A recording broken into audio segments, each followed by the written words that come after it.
teman-teman semua, kembali lagi pada video kali ini. Pada video kali ini kita akan membahas tentang tips memilih formasi CPNS.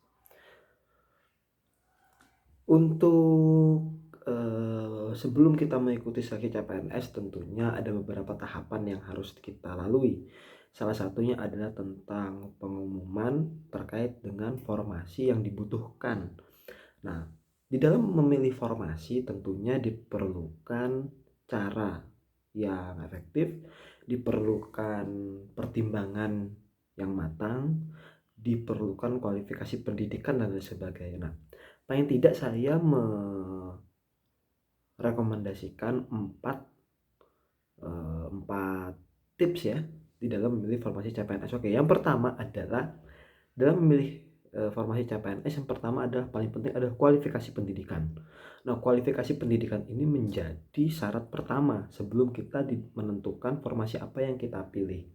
Nah, banyak permasalahan yang terjadi berkenaan dengan nomenklatur atau nama dari kualifikasi pendidikan yang dicari. Terkadang ada yang disebut dengan menggunakan diksi ilmu. Contohnya seperti di jurusan saya merupakan S1 kesejahteraan sosial. Nah, problemnya adalah ada yang menggunakan ilmu, ada ilmu kesejahteraan sosial, ada yang menggunakan istilah kesejahteraan sosial. Nah, ini tidak menjadi masalah, yang penting substansinya sama. Terlebih juga akan ada syarat terkait dengan nama jurusan yang mirip-mirip itu tadi. Dengan cara apa? Dengan cara melampirkan surat keterangan dari dekan atau kepala fakultas ya, intinya itu mengeluarkan surat bahwa nomenklatur jurusan yang dimaksud itu sama dengan apa yang kita pelajari, begitu contohnya. Seperti saya di kesejahteraan sosial itu sama halnya dengan S1 ilmu kesejahteraan sosial. Nah, begitu intinya. Nah, nanti teman-teman silakan melampirkan di ijazah asli, kemudian dilampirkan surat itu yang menyatakan bahwa jurusan teman-teman itu sama dengan apa yang diperlukan pada kualifikasi pendidikan di dalam memilih formasi tertentu. Itu poin pertama. Jadi teman-teman harus memilih formasi itu berdasarkan kualifikasi pendidikan yang sesuai. Yang kedua adalah teman-teman harus paham teman-teman ini akan berada di bawah naungan lembaga tingkatan apa? Tingkatan nasional kah, provinsi kah, atau tingkatan kabupaten kota. Nah, itu menjadi penting di dalam melihat konsekuensi pekerjaan teman-teman nanti. Nah, terkait dengan teman-teman kalau umpamanya berada di tingkat pemerintah kabupaten kota, maka teman-teman selamanya akan bekerja pada ruang lingkup kabupaten kota tersebut. Hanya saja kemungkinannya mungkin akan dipindah tugaskan pada antar instansi, begitulah. Tapi kalau umpamanya bicara tentang provinsi, teman-teman berada di bawah provinsi, maka teman-teman akan memiliki kemungkinan ya pindah antar kabupaten kota di dalam satu provinsi itu sendiri.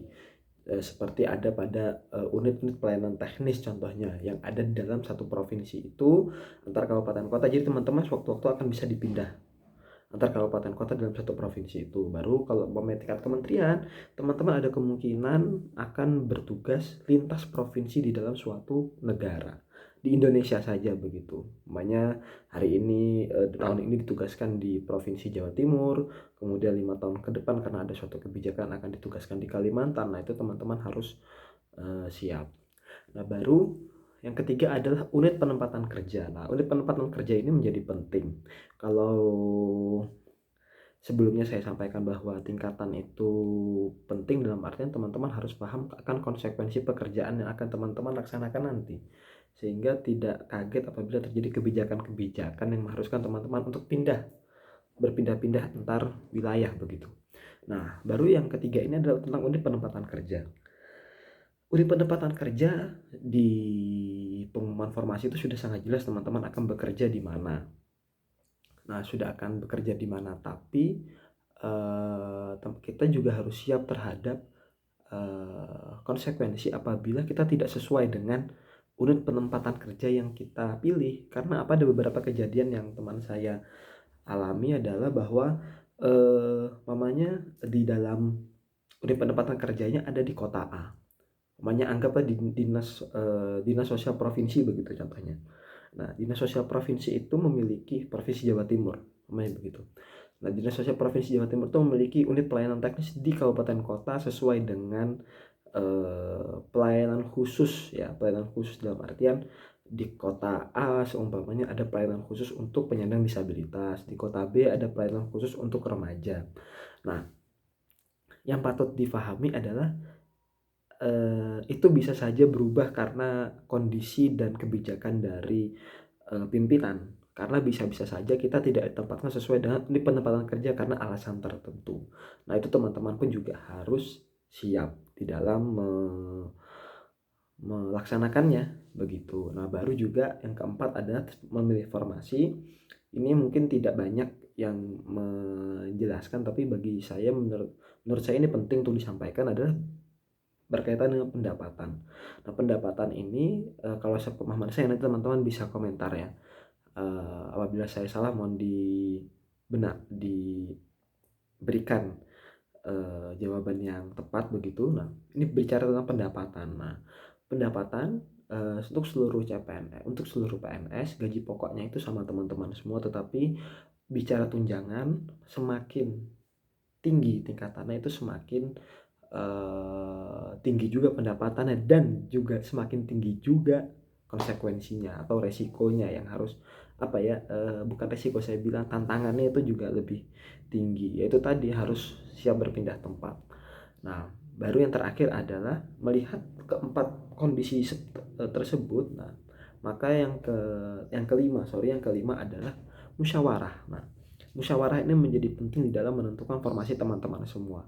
Nah, apalagi bagi teman-teman yang sudah berkeluarga atau akan berkeluarga, ada baiknya untuk berdiskusi bersama di dalam menentukan formasi ini, karena ini bukan bicara tentang masa depan kita saja sebagai